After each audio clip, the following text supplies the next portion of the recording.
Everyone, मैं पिंकी चौधरी आप सभी का स्वागत करती हूँ आपका अपना चैनल ज्ञान निधि टूवर्ड्स सक्सेस चैनल में। IBPS RRB PO and clerk के एग्जाम का डेट आ चुका है, ठीक है। तो हमें अब सिर्फ क्या करना है, प्रैक्टिस करना। तो ये स्पेशल मैं IBPS RRB PO and clerk के प्रैक्टिस के लिए आज मैं आपके साथ पाई चार्ट डाटा इंप्यूटेशन करने वाली हूँ। पाई चार्ट डाटा इंप्यूटेशन जो कि प्री एग्जाम में डेफिनेटली आपको 5 मार्क्स इनसे देखने को मिलते ही मिलते हैं और एग्जैक्ट आपको एग्जाम के लेवल का क्वेश्चन मैं आपसे शेयर करती हूँ, क्योंकि एक्चुअल एग्जाम लेवल से ही हमको पता चलता है कि हमें किस तरीके के क्वेश्चन एग्जाम में आते हैं और हमें कैसे क्वेश्चन प्रैक्टिस करना है। तो यदि आप हमारी ये DI की क्लासेज यदि फर्स्ट डे से देख रहे हो तो डेफिनेटली आपको दिख रहा होगा कि हमारे एग्जाम के अप्रोच क्या होते हैं। मैं आपको बेसिक भी करवाती हूँ कि बेसिक से कैसे बनाना चाहिए और साथ ही साथ मैं आपको एग्ज़ाम का अप्रोच भी करवाती हूँ कि एग्ज़ाम में हमें किस तरीके से परफॉर्म करना चाहिए ताकि एग्ज़ाम में कम समय में हम मैक्सिमम क्वेश्चन को अटेम्प्ट कर पाए। तो चलिए हम देखते हैं आज का पाई चार्ट हमारा कैसा है। तो आप ये स्क्रीन पे देख पा रहे होंगे क्वेश्चन, ये हमारा आज का पाई चार्ट है, ठीक है। ये पाई चार्ट DI जो है, इस पाई चार्ट DI में सबसे पहले DI को करने से पहले हमको क्या करना पड़ता है, सबसे पहले हम इंस्ट्रक्शन को देखते हैं। तो इंस्ट्रक्शन देखने के लिए चलिए हम पढ़ते हैं इंस्ट्रक्शन क्या कह रहा है। इंस्ट्रक्शन हमारा कह रहा है कि given pie chart show the percentage distribution of the run scored bye 6 Indian batsman, ठीक है। इंडियन बैट्समैन की बात करें अगेंस्ट पाकिस्तान के अगेंस्ट में जो है इंडियन बैट्समैन, ठीक है, in the test match and the total run scored by the India in the total run scored by only this 6 Indian batsman. तो इंडिया की जो स्कोर जो है तो वो स्कोर को हमें ये 6 जो बैट्समैन है ना इसमें हमको करने डिवाइड करने, ठीक है। तो आप यदि मान के चलो यदि इंडिया की यदि आपको 100 दे रखा है, ठीक है, कि 100 बैट्स इंडिया की रन दे रखा है, तो उस रन में आपको डिस्ट्रीब्यूट किससे करना है, ABCDENF मीन्स कि 100 का 20% A है, 100 का B जो है 16% है और 100 के रिस्पेक्ट में मीन्स कि बेस वैल्यू सबके लिए सेम है और अगेंस्ट किसके लिए है, पाकिस्तान के अगेंस्ट बैट्समैन कौन कर रहा है, इंडिया कर रहा है। तो हम क्वेश्चन में हम देखते हैं यहाँ पे अभी हमको कोई भी बेस वैल्यू मीन्स कि हमको अभी टोटल कुछ भी गिवन नहीं है, ठीक है। तो मतलब कि हम क्वेश्चन को रीड करेंगे और क्वेश्चन में देखेंगे कि क्वेश्चन हमारा क्या कह रहा है, देन तब हम क्वेश्चन को क्या करेंगे, सॉल्व करेंगे। बट हमें इतना पता चल गया है कि ये जो डिस्ट्रीब्यूशन है, परसेंटेज का डिस्ट्रीब्यूशन है, वो डिस्ट्रीब्यूट हमें किस पे करना है, ये हमें पूरा टोटल इंडिया का करना है, ठीक है। मतलब कि बेस वैल्यू सबके लिए सेम है। तो मैंने आपको प्रीवियस क्लास में भी बता रखा है कि जब भी हमारा बेस वैल्यू सेम होता है तो बेस वैल्यू सेम होता है मीन्स कि हम परसेंटेज के अंदर प्लस माइनस मल्टीप्लाई डिवाइड कुछ भी हम कर सकते हैं, बस शर्त ये है कि बेस वैल्यू सबके लिए सेम होनी चाहिए। चलिए हम क्वेश्चन पे मूव करते हैं। This is a first question, ठीक है, ये हमारा पहला क्वेश्चन है। चलिए हम क्वेश्चन को रीड करते हैं। क्वेश्चन कह रहा है if Pakistan scored 372 run and lost by 28 run, मतलब पाकिस्तान जो है 372 रन बनाता है और 28 रन से हार जाता है। लॉस्ट मतलब हार जाना, ठीक है। तो 28 रन से then find the run scored by C is how much less than the scored by E, मतलब जो है C जो है E से कितना परसेंट मतलब कितना स्कोर कम किया है, रन कितना कम किया। तो सबसे पहले आपको पाकिस्तान का दे रखा है, ठीक है। पाकिस्तान कितना 372 स्कोर रन बनाता है, ठीक है, लेकिन 28 रन से हार जाता है मीन्स कि इंडिया जो है वो 372 में 28 ऐड करेंगे तो इंडिया का रन आ जाएगा। तो इंडिया के लिए हमें चलो इंडिया का हम कर लेते हैं, इसमें क्या करेंगे 28 को हम ऐड कर देते हैं, ठीक है। तो कितना हो जाएगा 28 ऐड करेंगे 70 2 90 100 मतलब 400, ठीक है। तो 400 हमारा रन हो गया इंडिया का। तो बेस वैल्यू हमारा इस सब के लिए कितना हो गया 400 हो गया। अब 400 में कह रहा है कि E से, तो E का क्या देख रहे हो 17% और C का क्या देख रहे हो 12%।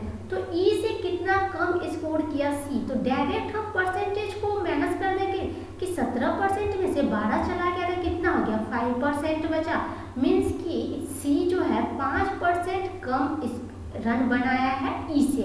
तो हम डायरेक्ट क्या करेंगे 400 100 का 5% निकाल देंगे। तो 5% मतलब परसेंट से 2 जीरो कैंसल आउट, क्या आ गया 5 चौक 20, मतलब क्या सी जो है 20 रन कम बनाया है ई से। क्लियर है यहाँ तक।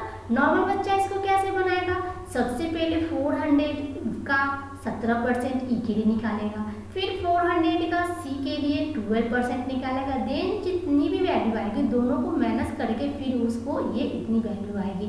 ठीक है, तो ये करने में आप देखो कितना ज़्यादा टाइम जाएगा, पहले से 18% निकालो, फिर 12% निकालो, फिर इसको सब्ट्रैक्ट करो, बहुत टाइम जाएगा।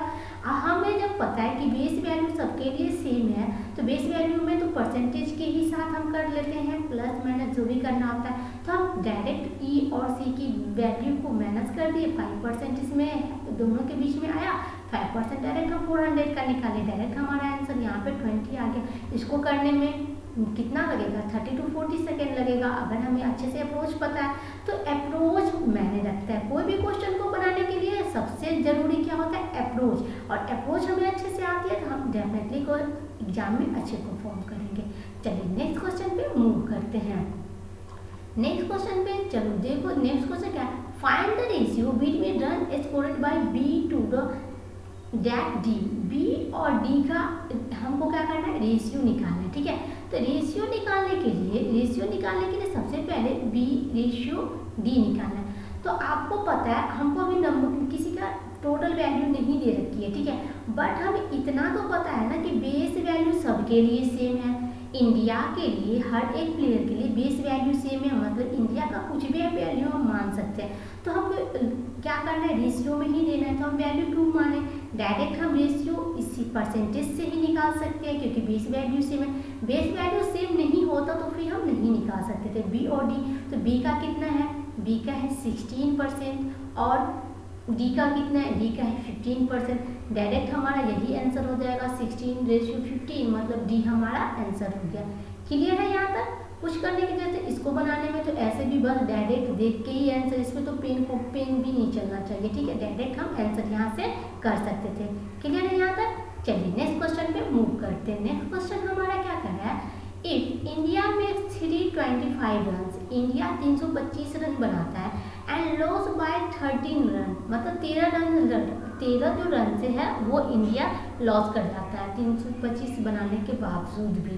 ठीक है, तो फिर कह रहा है run then scored by A is what percent of the run scored by Pakistan. Pakistan के द्वारा क्या कर रहा है, रन स्कोर कर रहा है, बता रहा है इसमें। ठीक है, तो चलिए हम सबसे पहले क्या करते हैं, पहले हम नंबर को ऐड कर लेते हैं। तो इंडिया कितना रन बना चुका है, इंडिया आपको रन बनाया है 325। ठीक है, तो चलिए हम इसको पहले नोट कर लेते हैं। हाँ, तो पहले हम यहाँ पे लिख लेते हैं कि इंडिया का रन कितना है। ठीक है, तो चलिए हम यहाँ पे नोट करते हैं इंडिया का रन। ठीक है, तो इंडिया का कितना 325 और पाकिस्तान का देख लीजिए, तो पाकिस्तान का कितना रन हो गया है ना, पाकिस्तान का कितना रन हो गया, तो पाकिस्तान का 325 और प्लस 13 क्यों, क्योंकि 13 रन से इंडिया हारा, मतलब कि पाकिस्तान ज़्यादा रन 13 रन ज़्यादा बनाया तभी तो इंडिया हारा ना। तो 325 में 13 ऐड कर देंगे तो यहाँ पे कितना हो जाएगा मेरा 338 हो जाएगा। 20 10 30 8 और 338 हमारा पाकिस्तान का हो गया। अब कह रहा है कि ए द्वारा बनाए गए रन है ना, देखो run scored by A, what percent of the run scored by Pakistan. तो पाकिस्तान तो 338 बनाया और इंडिया कितना बनाया, तो इंडिया 325 का 20%, ए का क्या यहाँ पे 20% है, तो 20% का फ्रैक्शन वैल्यू क्या होता है 1/5 होता है। मीन्स कि 325 का 1/5 निकालते हैं तो 5 6 के 30 बचे 25, मतलब 65 रन ए द्वारा बनाया गया। अब परसेंटेज हम कैसे निकालेंगे, तो जिसके रिस्पेक्ट में बोलता है, किसके रिस्पेक्ट में, पाकिस्तान के द्वारा, तो उसको हम नीचे लिखेंगे। तो 65 डिवाइडेड बाई 338 मल्टीप्लाई 100। ठीक है, इस तरीके से हम परसेंटेज निकालते हैं।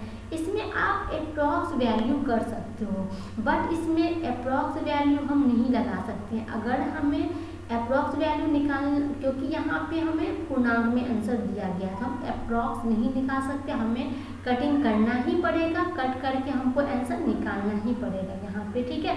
तो यहाँ पे आंसर निकालने के लिए हम क्या करेंगे, आपको सबसे पहले कट कर लो, किसको कट कर लेंगे, चलो इसको कट करके हम लोग सबसे पहले देख लेते हैं, ठीक है।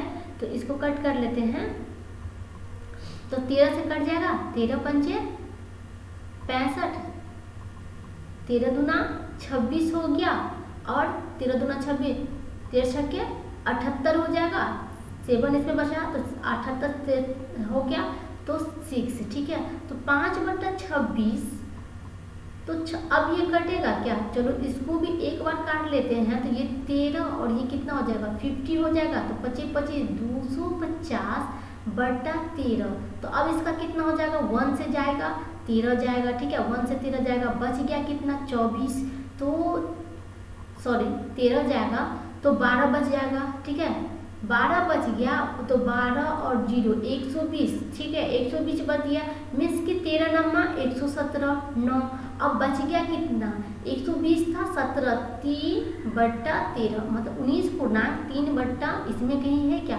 19.3/13%, ये आपका आंसर हो गया, ये आपका आंसर हो गया, ठीक है।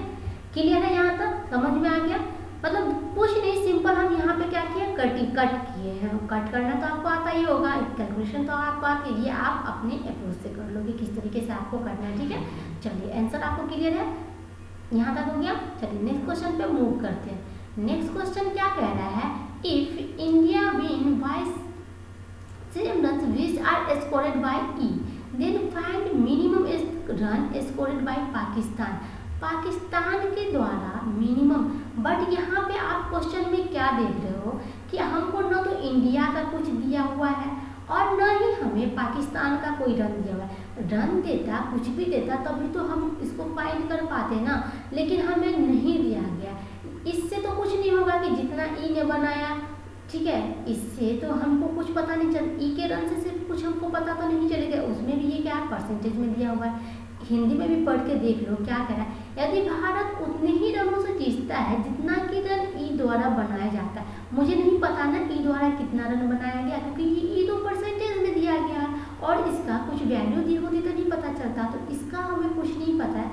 अगर पाकिस्तान का भी दे दिया होता तो उसके रिस्पेक्ट में हम क्या करते, इंडिया का निकालते, फिर ई कितना रन बनाया है देख लेते, बट ऐसा कुछ नहीं है, तो हमारा सिंपल सा आंसर हो जाएगा कैन नॉट बी डिटरमाइंड, ठीक है, हम इसको निर्धारित नहीं कर सकते हैं कि कैसे इसका आंसर निकलेगा।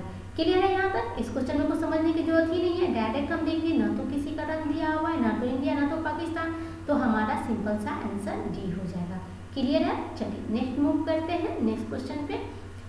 नेक्स्ट क्वेश्चन, और इस क्वेश्चन को हम लोग देख लेते हैं किसका क्या कह रहा है क्वेश्चन। क्वेश्चन कह रहा है आपको कि find the difference between run scored by B D and F, किस डी प्लस एफ, ठीक है, together to the run scored by B and A together, तो बी और ए का, बी प्लस ए का together, if India scored 600 run, India का run कितना है, इंडिया 600 रन बनाया है, जिसमें से डी और एफ का एक साथ और बी और ए का एक साथ क्या कर रहा है, डिफरेंस बोल रहा है, तो सबसे पहले डी और एफ का आप ऐड कर लो, तो डी का यहाँ पे कितना है 15% और एफ का क्या है 20%, ठीक है, तो इसमें हमारा क्या हो जाएगा 35%, इसका हो जाएगा डी और एफ का 35%। उसके बाद बी और ए, तो बी का हमारा कितना है 16%, ए का हमारा कितना है 20%, 20 और 16 कितना हो गया 36%, ठीक है, तो 36% जो यहाँ पे हो गया, तो आपको इसमें डिफरेंस क्या दिख रहा है 1% का डिफरेंस दिख रहा है, हमें डिफरेंस ही पूछ रहा है, तो हम क्यों 15% और 16% निकाल के तब घटाएंगे हम, पहले भी मैं बता चुकी हूँ, जब भी हमारा बेस वैल्यू सेम है, तो बेस वैल्यू इंडिया सबके लिए तो यही 600 है, इसी 600 में हमको कैलकुलेट करना है सबकी वैल्यू, तो हम डायरेक्ट क्या किए 35 में से 36 इसका डिफरेंस देख रहे हैं कि 1% का है, मीन्स कि 600 का ही हमें 1% निकालना है, परसेंट से 2 जीरो कैंसिल मीन्स 6, तो 6 रन बना, 6 रन दोनों के बीच का अंतर, हमारा आंसर क्या हो जाएगा डी हो जाएगा, 6 हमारा यहाँ पे आंसर हो जाएगा, ठीक है। क्लियर है यहाँ तक आप सभी को। समझ में आ गया ना। देखिए एग्जाम में आपको सेम यही इसी तरीके से दिखेगा, देखने में आपको लगेगा कि बहुत बड़ा है, कैलकुलेटिव है, बट बहुत इजी होता है, बट हमें अप्रोच अच्छे से करना चाहिए। देखिए बहुत बच्चे क्या करेंगे, अभी इसी क्वेश्चन में यदि आप करो तो ये क्वेश्चन में 30 से 40 सेकेंड में ये क्वेश्चन बन गया, आराम से बन सकता है, ठीक है। वो जो बच्चे अप्रोच नहीं पता वो क्या करेंगे, डायरेक्ट 600 का पहले 15% निकालेंगे, फिर 600 का 16% निकालेंगे, जो वैल्यू आएगा फिर उसको माइनस करेंगे, दोनों को घटाएंगे, फिर जो नंबर आएगा फिर वो उसका आंसर होगा। इतना करने में कितना टाइम लगेगा, क्योंकि कैलकुलेशन तो बढ़ रहा है ना, और हम जितना कम पेन यूज़ करेंगे उतना ही हम जल्दी क्वेश्चन को कर पाएंगे। आई होप कि आपको यहाँ तक अच्छे से समझ में आ गया है। इसी तरह हमारे साथ बने रहे, डेफिनेटली मैं आपको और सारे क्वेश्चन एग्जाम आते थे, आपको बहुत सारे क्वेश्चन हम प्रैक्टिस करेंगे ताकि एग्जाम में हम अच्छे से परफॉर्म कर पाए। चलिए हम यदि आपको हमारी वीडियो पसंद आती है तो वीडियो को लाइक कीजिए, दोस्तों के साथ शेयर कीजिए, और आप अपना रिव्यू हमें कमेंट में ज़रूर दीजिएगा। आपके लाइक से हमें मोटिवेशन मिलता है, और ज़्यादा आपके लिए और अच्छे अच्छे कंटेंट मैं आपको लेके ज़रूर आएंगे। हमारे यूट्यूब चैनल को सब्सक्राइब कीजिए, बेल आइकन को प्रेस कीजिए ताकि नेक्स्ट वीडियो की नोटिफिकेशन आपको समय से मिलती रहे। Thank you.